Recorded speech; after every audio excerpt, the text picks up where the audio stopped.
and welcome to the Scary Goals Club. I am your host, Hazel Robertson, and I believe that to make the impact that you know you are called to make in the world, it requires setting bigger, scarier goals and then becoming the person who creates them. That is what I am here to show you how to do. That's what we're diving into with mindset, tools, tricks, really simple, practical, actionable steps you can take and start applying straight away. Because whatever you believe, we have this one life that we definitely know about. Start making the impact you know you want to make in the world. Fear is not a reason to stop. We keep going. We work through the fear. That is what we do in the Scary Goals Club. So come on in, come join, hit subscribe, and let's get started. Hi, and welcome to episode 23 of the Scary Goals Club podcast. I am Hazel Robertson. I feel like I have so many things I want to share and talk about. First, I had the most amazing time watching live music last week. It was so good. It was so amazing having just a couple of evenings, just like Luke and I, and just hanging out. We went and saw the Manics and the National at the Castle in Edinburgh, and it was just it was so good. It was tiring. I will say that. Normally I'm in bed at 9:30 or 10, and we didn't get to bed till midnight by the time we were at the music by the time we got back. But it was just so amazing, having that space to ourselves and just being in a space with other people. Although saying to someone on a call today, being in the people was amazing. And then at one point I was like, oh, I feel quite overwhelmed. Someone really tall in front of me, swaying back and forth. I couldn't really see. We were in the standing. And as soon as we walked back round and we went where there was a bit more space and we got a nice view and it was a bit more chilled. I had a cup of tea and a biscuit. Woo, going to live music in your late 30s with a kid. Well, when you've got a kid, it's completely different. But yeah, it was so good. And the other fun thing, I'll speak about this more in a future episode. I was almost going to do today's episode on trust and in trusting that stuff is working out for you and stuff is happening. But I'll speak about that in a future episode, and because I've got a very specific example, but just I've been trying to lean into this a little bit more, not having to know exactly how things are going to figure out, how things are going to pan out. There's a lot of uncertainty in a few different areas of our life at the moment, good uncertainty. And it's not getting to the place where it's oh, I need to know what the answer is. I need to know. And just letting almost it unfold and knowing that the way that it's going to unfold is going to be so different and actually so much better than I could ever have imagined. And there's some stuff going on around, like I mentioned in a previous episode, we're looking at where we want to move and buy a house and all of that. And literally, I'll talk about it on a future episode, but something has happened literally in the past few days that we could never have imagined, that just feels so serendipitous. And it's almost when someone somewhere in another part of the world that you don't even know is making a decision that is going to positively impact your life in some way. Literally you have no idea. Before this thing happened, and I'm being quite vague, but I will speak about it in a future episode.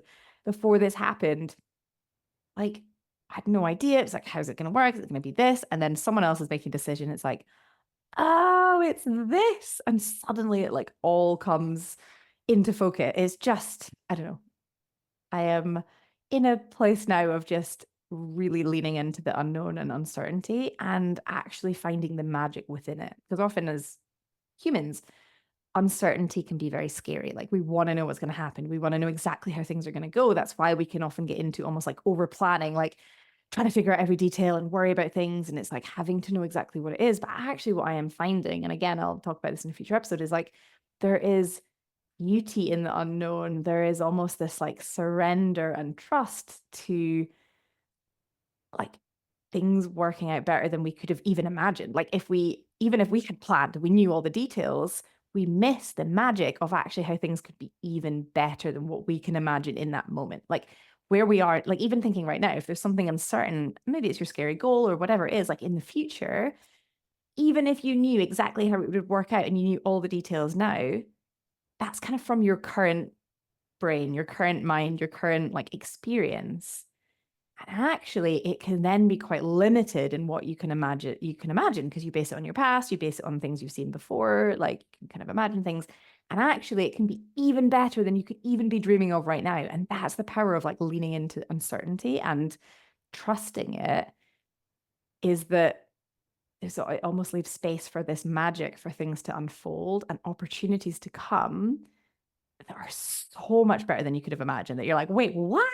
This is so good. So yeah, it's so like, oh, I can't wait to share that. Anyway, I thought this would be a really fun episode, is just going back through pulling out things that I have learned from past scary goals that I've done. Also from this one, as I'm doing my scary goal of creating 38 podcast episodes, but also thinking about like, what have I learned from scary goals that I've done in the past? And how can I share some of those learnings with you so that you can draw them out and apply them to your scary goal as well? So these are 8 things that I have learned from a scary goal I had a few years ago it was 2020, when I skied solo across the Hardanger Plateau. So it's called Hardanger Vida, or the Hardanger Plateau, which is in southwest Norway, and it's the largest high mountain plateau in Europe.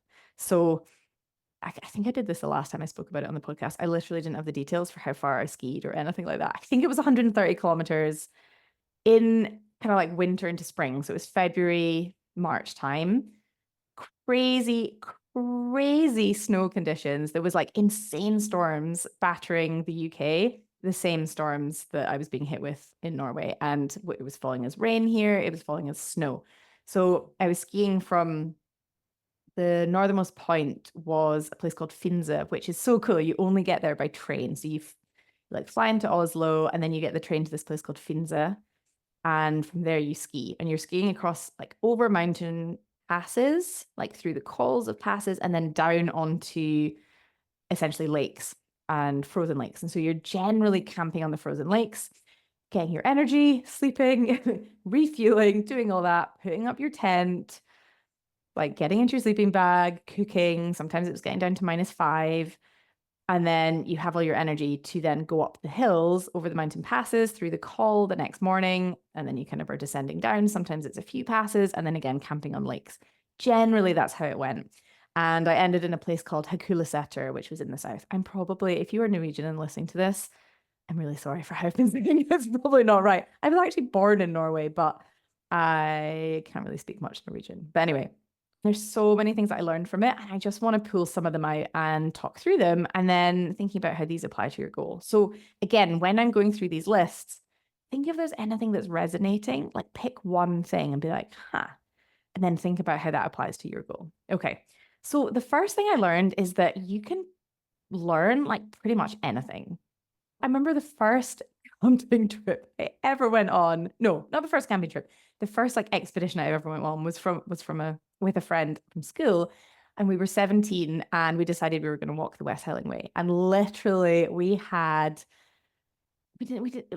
met at her mom's and we packed our bags. And by the time we set off, I mean, we had these massive backpacks, these old hiking backpacks, like a Caramore one, like proper from like the 80s. We had tins of food with us. We had like I'd borrowed a tent from my brother who was like in scouts, and he was like, "Do you want me to show you how to set it up?" It was like, "No, I've been camping before. I'll be totally fine." Literally, we got into Mulgai at the start of the West Highland Way at 9 at night. It was pouring with rain, and we went to go and put up our tent, and there were no tent pegs. So literally, we're like, what are we going to do? We're going to sleep in the toilets at this campsite. Luckily, we bumped into someone who like lent us 4 tent pegs, but like the tent was like carved in, like, I don't know if you can see this on video, it was like stuck together in the middle. We were huddling next to each other. All of our stuff got wet. We got absolutely soaked. And that was like before we'd even walked a single mile of the West Highland Way. It only went from there. There were so many things that like we didn't think about that didn't quite go right. And we ran out of money and we ran out of food. And oh, it was just like thing after thing did not work out. We did it.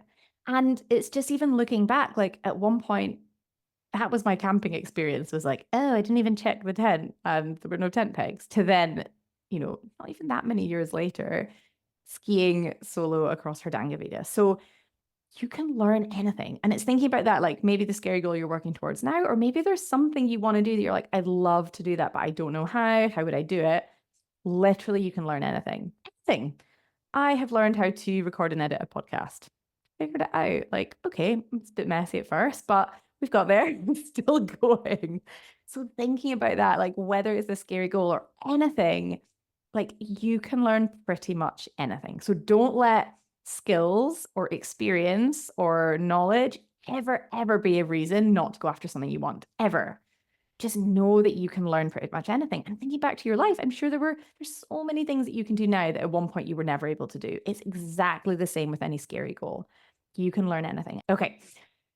The second thing I learned from my solo Hardanger crossing was systems create confidence and calm. Okay. Now, what do I mean by systems? Systems, I mean, are ways of doing things that you can do again and again, basically like habits, a series of habits and steps. A system's like a series of steps that you would do, and they can become habits. And like our brain loves habits. It's very habitual. Your current life is made up of habits, whether you're aware of them or not. So everything that you do, so much of it is habitual, which is why we're often resistant to doing new things or doing different things, because it requires so much more cognitive energy to figure out a new way of doing things. So our brain always wants to do the easy thing. But if you can, like, knowing that doing something new is going to take a little bit of effort at first, as soon as you can get systems in place, it's going to help free up so much mental load because you're not thinking actively about how to do it. You can kind of zone out almost a little bit and it becomes almost second nature. So on this expedition, some of the systems were like, and again, it's to free up mental energy so that you're not distracted, you're not making mistakes. So some of them, for example, when you come in and you're setting up your tent, you're going through the same ways of setting up the tent. Like there's a certain way you set it up so that it doesn't blow away or it doesn't flap into your face. It's like you're checking the wind direction. You put the pulk here so the pulk's not going to damage the tent. You're digging in a certain way, even digging out like the porch in a certain way. So the porch, it's like you have the tent and then you have almost this like extra bit at the front. And when you're camping, like winter camping and there's snow, you want to dig out the porch bit. So then you've got like almost a seat you can sit in when you're in the main zip bit of the tent and your feet can go in the porch. And then on like, there's almost a shelf at the other side and you can do all your cooking there and put your equipment there as well. And so you're going into the routines for doing that, the routines for then making your food and lighting the stove and prepping the water and boiling the water that's going to then, you're going to use as almost like a hot water bottle in your water bottles for sleeping, and you're charging your equipment and basically getting yourself set up, taking care of yourself, eating, hydrating, prepping for the next day, making sure that you're doing things as slickly as possible because you have gas and fire and a flame in a tent, which is made of nylon, and you're sitting right next to it and you're sleeping right there. And so it's thinking about making sure that you're doing things in a way that are going to be safe and in a way that when you're knackered at the end of the day after pulling a pulk over like crazy terrain, which I'm sure I will get to onto, that you have enough spare capacity to be able to like do these things quickly and then like not make mistakes, but also be able to get into your sleeping bag quickly so you can rest as much as possible and prepare for the next day. And like the first few days were a little bit clunky. And then as soon as I was just like in the habit, in these systems, even it's like ski for 70 minutes, stop, have a 10-minute break, like check your watch, take your bite of food, and you're knowing where everything is, like in your jacket, in the front of your pulk. Like the more that everything is in a system and an order, you don't have to spend as much brain energy wondering, where is that thing? What do I do next? Like any of this stuff that like takes so much mental energy. So thinking about also that for your scary goal, how can you, knowing when you're doing something new, how can you quickly get it so that it just becomes a bit of a system? For example, with this podcast, I have like the first few times I went through it, I've written out a workflow. So I'm not like, wait, what is it I do next? And now like I'll have a quick check of it, but I don't need to look at it the same because it's quite habitual. Even though there I checked, I had to just like do the sound check before doing it and realize I had another microphone on. So that would not have been as good. Luckily I did that check. But the more that you can make like habits, create systems, just anything that is takes away the question, what am I doing next? The easier it's going to be to actually do it. So anything like that you can do for your scary goal. It's going to help you feel confident, free up so much mental energy, and just help create this feeling of calm because you're like, oh, I know what I need to do next. That was really helpful. Number 3, finding joy in the tiniest of moments. Now, this was something that I wasn't maybe able to get to a little bit the first day or so, but I was kind of in my head, like worrying about what was coming next. Almost, would I be able to do this? Thinking about like the systems and really being like, okay, now I need to do this. Like everything was a bit more manually thinking. And then once I settled into it a bit more, I was able to find joy in like literally snow blowing. I'd call it like snow snakes. It's probably got another word, but there was the like ice and the frozen layer of snow. And then there was like fine, loose, dusty snow like being blown. It looked almost like snakes with the like strong wind. And just stopping and pausing and being like, that is amazing. Or even seeing fox tracks in the snow and then seeing like bird tracks. And even, when I stopped and having a bite of food and just almost feeling the sugar and the fuel and the energy nourish my body and feeling myself being energized, having a drink of water and being like, and really just narrowing down on these tiny, tiny moments and just finding such joy in the tiniest of things. Even like how the sky was shifting and changing. Even when a big front was coming in, I was like, oh, here we go, there's more snow. Being able to be like, how beautiful, seeing the boundary of the front coming in, like the cloud with the other sky, and almost starting to see the snow flurries coming in and just being like, this is amazing. And just even finding joy of like, it's just me out here. This is me all on my own, and just really sinking into those tiny moments. And again, it's thinking like that with your scary goal. It's very easy often to be like, what's next? What's next? Thinking about the bigger goal. And for me, it was like with these storms coming in, my brain wanted to be like, how are you going to do this? Like, you're not going to have enough time. You're not going to make your flight home. Like all of this stuff. Like, how is it even going to be possible?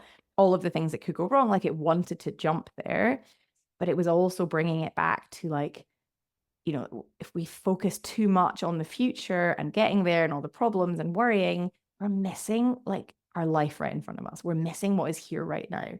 And so that I found so helpful as a practice just to ground me in the present moment, was just noticing, like really noticing all the different things around me and just finding joy in like the tiniest things. And I think expeditions are amazing for this because you're stripped back. Like you just have everything you need to survive. You've got food, you've got water, you've got shelter. That's all you need. And suddenly life becomes simple and you can be more present, which is why I love to spend time like in the hills or just like out running or something that's going to take me away from the day to day and the different things you have to do. Is ways to kind of reconnect and be present and find joy in these tiny, tiny moments. So if there's anything like that on your way to your scary goal, celebrating all the small wins along the way, finding like joy in the process of it. It's not necessarily about getting there. I think I've spoken about this on a previous episode, but that was just so powerful. And I can be transported back now to those tiny micro moments in time. Like they are so vivid in my memory.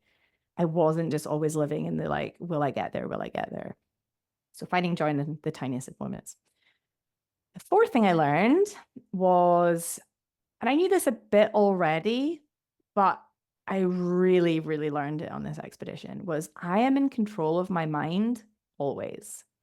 And really, it was about learning that I could be present and calm no matter what was happening externally, that it was completely my choice of how I experienced every single moment. And really, this came about because of all these storms that were battering where I was in Hardanger Plateau. I would, camp on these lakes and I would check the weather forecast for the next day. I'd be like, oh, I have this like satellite device that you can get weather because I didn't have any phone signal, but I did have a satellite phone and a satellite device.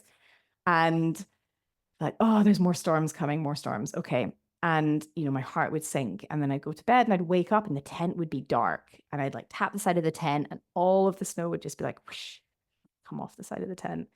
And I knew that hills that would normally take me like, I don't know, an hour or two if the snow conditions had been more firm and more packed, were going to take me literally a whole morning of like zigzagging back, dragging this like insanely heavy pack. I had all of my stuff, all my bags that I was then also flying back on the plane as well.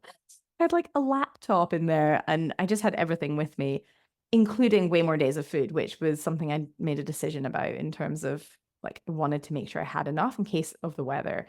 But also there's that boundary, that's like that balance of having more food, but then also the extra food is extra weight. And so that slows you down as well. Anyway, these hills in the morning would just take hours. And it was so easy to start to fall into the trap of like, I'm not going to be able to do this. I'm going to be exhausted. There's no way I can do this. I'm running out of time. I don't have enough time. Like, it's so easy for my brain to go into that story and that narrative and just completely put almost this like dark cloud over this amazing experience that I wanted to do like for so many years, was be able to go out, ski and winter camp in the mountains on my own and feel like I could do it and actually create something and feel like I was confident doing it.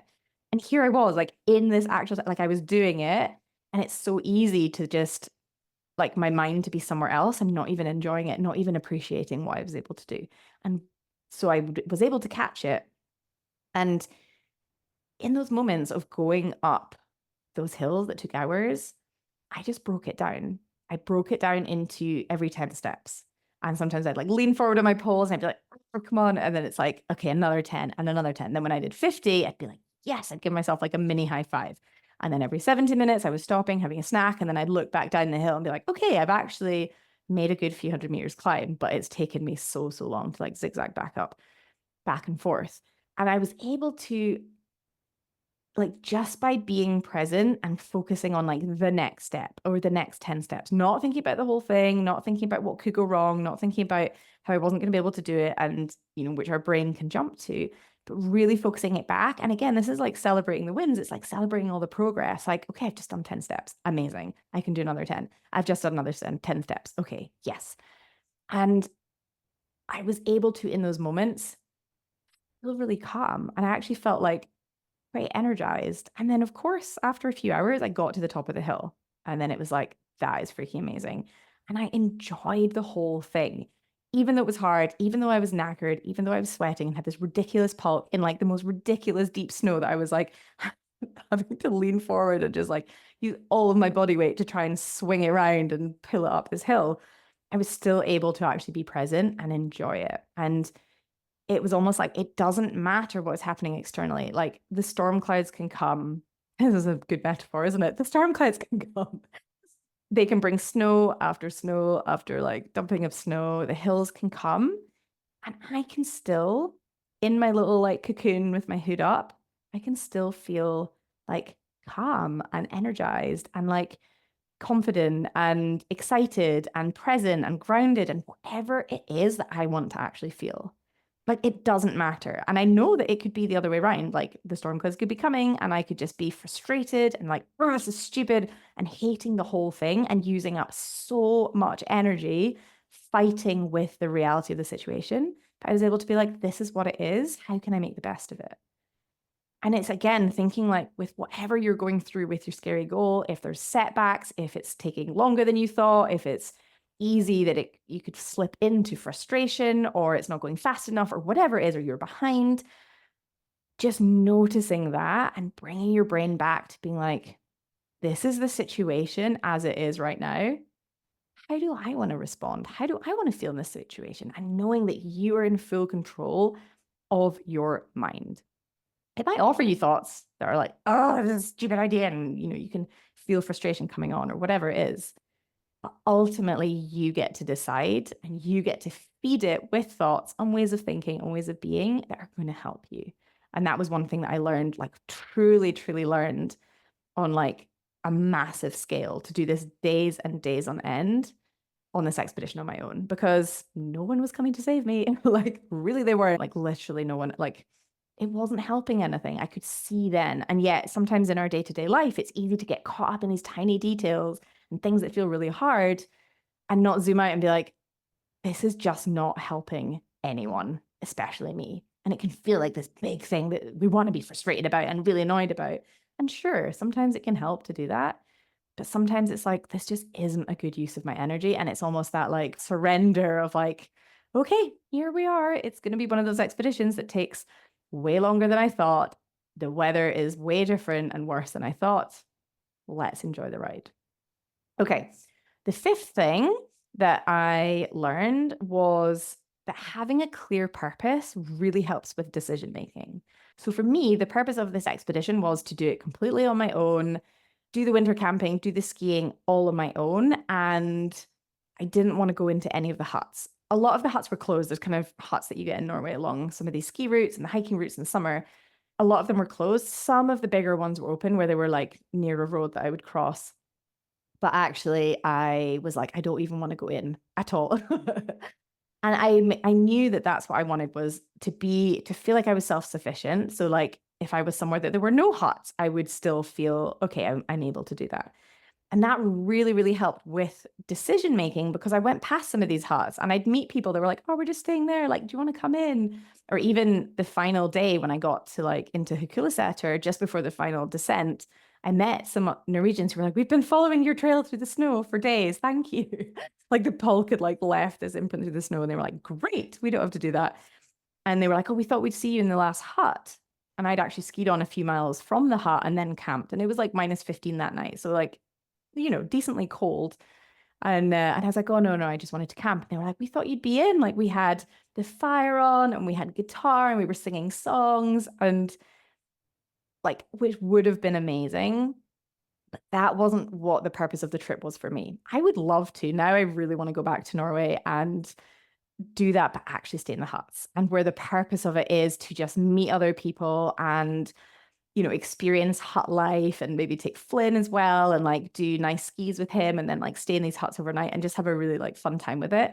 I would love to do that now, but for this expedition, I didn't want to. I really wanted to know that like if all of the huts had been closed and I'd never bumped into anyone, I passed like the odd people coming the other way, that I would have been like completely self-sufficient. So for me, that was the purpose of the expedition. And so just thinking again with your scary goal, if you know why you are doing it, it's going to help you make decisions. There have been other like expeditions and running events, like ultramarathons I've done before, where the purpose was to just enjoy it and have fun, or to run it with Luke. And when it stopped being fun, it was like, I don't want to do this anymore. Like, this isn't the reason why I wanted to do it. And so there was one I can think of in particular where it was so boggy, so wet, I was soaked. I was like, this isn't what I wanted to do. And so I dropped out. Amazing decision. Feel amazing about that decision, because I knew what the purpose of it was for me. If my purpose had been to do it no matter what, then I might have been like, oh, I shouldn't have dropped out, like, whatever. But knowing why you are doing it and what is important about doing it will really help you, again, make decisions and not get into the like, oh, I should just do it this way because maybe someone else has said or someone else is doing it that way. It's like being willing to go against the grain, against the crowd, against what other people are doing, because you know why you are doing it. So really being clear, what is the purpose of your scary goal? Why do you want to do it at all?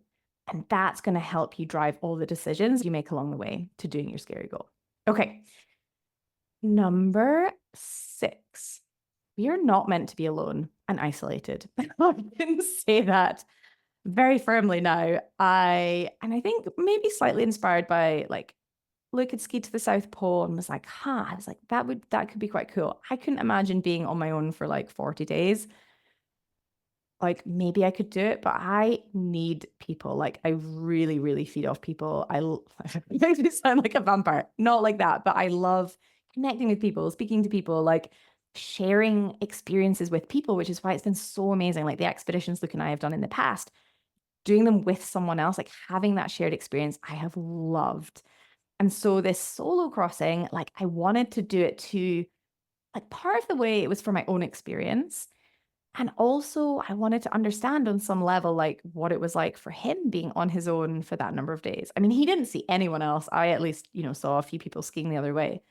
And think, I think I was out for like 11 or 12 days. I think by about day 5, I was like, cool, kind of done. I understand what it's like to not see other people.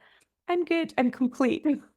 Felt like I'd had the experience and I understood it and I was done. And I still had another week after that of like being on my own, everyday camping, getting up, packing up, doing the same, moving on to the next place. And I just realized that, yeah, I something I love is sharing experiences with other people. So when you're in a place that's like I was like in the Hardanger Plateau, like anytime I'm like out in the mountains or in nature where there's like such a feeling of awe, and you're just like, oh, I feel so grounded, so small. Like it gives you perspective, and just I love actually having someone else to share that with, sharing in the awe of the natural world, sharing in the awe of like being able to do these things and being able to be free and be out doing something felt amazing. But also knowing that although I wanted to share it, I also wanted the experience of doing it on my own. So it's like, you can't have both. I was setting myself up for a failure trying to do both. It's like, you can't have a solo experience and share that with someone else on the same journey, of course. So people are not meant to be alone. I like loved it. And it was also really hard. One thing that I did find really helpful was listening to podcasts because it was like having someone else there. I will listen to music one day actually, like some, I don't know, house music, dance music, and literally skied so fast that the next day I was so stiff, like my legs were so stiff, I was knackered. Because I was like, whoa, I got in a really good time. I did like loads of distance. I was freaking knackered. I hadn't done the like, keep my heart rate steady, keep super easy, like keep going. I just went way too fast. So I learned that quickly. But when I switched to podcasts, I loved that as feeling like I had someone else there, like the human connection. And I think even thinking about this for this scary goal of mine, like recording this podcast, I have done a podcast interview, which is so exciting. I'm in the process of editing it now, and that will be with you shortly. But even standing up here, speaking to camera and sharing my musings with you all, it still feels like there is a human element. Like I'm not doing it on my own because I'm getting comments and thoughts back from you guys, and I'm curating and creating episodes based on that. So it feels like something, it's like knowing that whatever my scary goal is, I think any scary goal in the future definitely is going to have some kind of people element to it. I realize that's actually really important to me. So again, thinking about, is there anything like that for your scary goal that if having a people element is important, can you add that in? Can you bring that in? Or maybe it's not. Maybe it doesn't feel like such an important thing for you, but is there anything in that you can learn and take into your scary goal as well? Okay, number 7 is just keep moving. Like literally put one foot in front of your other. What the I've been speak. I'm gonna try that again. Literally just put one foot in front of the other. I want to show you my drink actually. It's really fun. Have you tried these? It's infused, it's just sparkling water and it's infused with blood orange and mango. They're so nice. Sometimes it's nice just to have, I quite like a fizzy water. I'm gonna take a swig. Also, I have a jumper on and it's actually quite warm. So maybe I'm getting a bit warm. I've got like lights on as well. Okay. So the other thing is just keep moving, put one foot in front of another, in front of the other, in front of the other. Okay. And again, this was like with these hills where I was like, how on earth am I ever going to get up this hill in this crazy deep snow? I did it one step at a time. And I know that sounds quite cliched and you hear it before and it's like, just keep moving, put one foot in front of the other. But like literally, if you just do that, you will get there. You will get somewhere and you can always adjust your direction and go somewhere else. And again, thinking like, if you ever feel, and I spoke about this in a previous podcast, but it's like, if you ever feel you're like, which way to go? I'm not really sure. Keep putting one foot in front of the other. Keep moving. Take a step, take some action, move in some direction, and quickly you'll be like, oh, cool, it's this way, this way.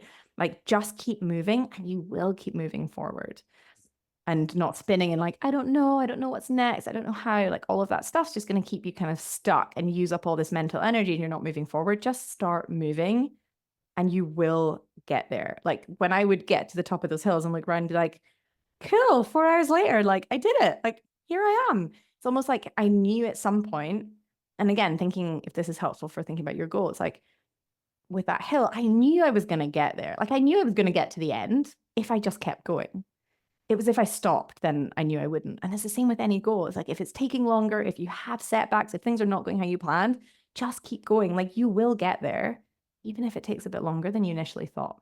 Because sometimes life happens. Sometimes there's big snowstorms and you have a very heavy pulse. And whatever that works in terms of your scary goal as a metaphor. Okay. And then the final thing, and this is a thought that I use quite a lot and that I come back to, especially when I'm doing something new, is like, I can figure anything out. Now looking at that, I have so much evidence where I wasn't able to do something before and I figured it out, or I didn't know quite how it would work and I was able to figure it out and be resourceful and draw on my experiences and ask people for help and just having an idea of like where I want to go and what I want to do. Like I am able to figure it out. Someone else has done this. Like even if that's helpful, it's like other people have skied across Hardanger Plateau before. Like nothing new. They can do it, so can I. Of course I can figure it out. Even if right now I'm like, how the hell am I actually going to do this? Like literally, I can't even think how it's going to happen. And then it's like bit by bit, you figure out a bit more, you learn some more things, you learn by doing, you meet people, you get skills, and suddenly you're actually doing it and it's done. And just knowing that, again, however hard things are maybe feeling on the way to your scary goal, like you can figure anything out. 100%. You have figured so many things out in your past. You were in this moment, like even as a kid, you figured out how to walk. Like no one showed you how to do that. You didn't, so you just kept trying different things. You figured that out. There's so many things you figured out in your life. 100% you can figure out anything with your scary goal. Anything. So there you go. I will go over it. I'll read them again, review them. So number 1, you can learn pretty much anything. 2, creating systems creates calm and confidence. 3, find joy in the tiniest of moments. 4, you are in control of your mind always. No matter what's happening around you, you control your inner experience 100%. Number 5, having a clear purpose is really helpful when you actually come to making decisions. We are not meant to be alone. We're not meant to be isolated. So on that, I just appreciate you all so much for listening and for helping me not be alone and isolated on this podcasting journey. Number 7, just keep moving. You will get there, one foot in front of the other. It doesn't matter how long it takes. Just keep moving. And number 8, you can figure literally anything out. You can.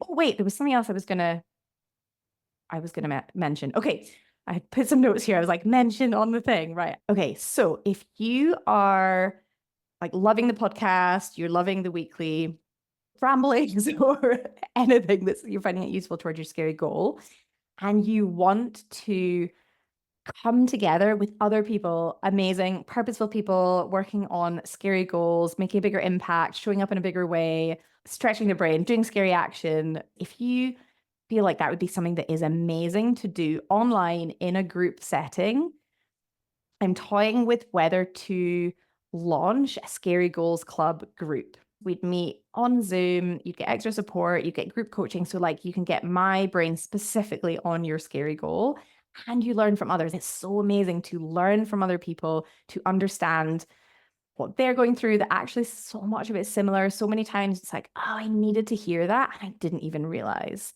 Like it's so much easier sometimes learning from others than like seeing it in ourselves.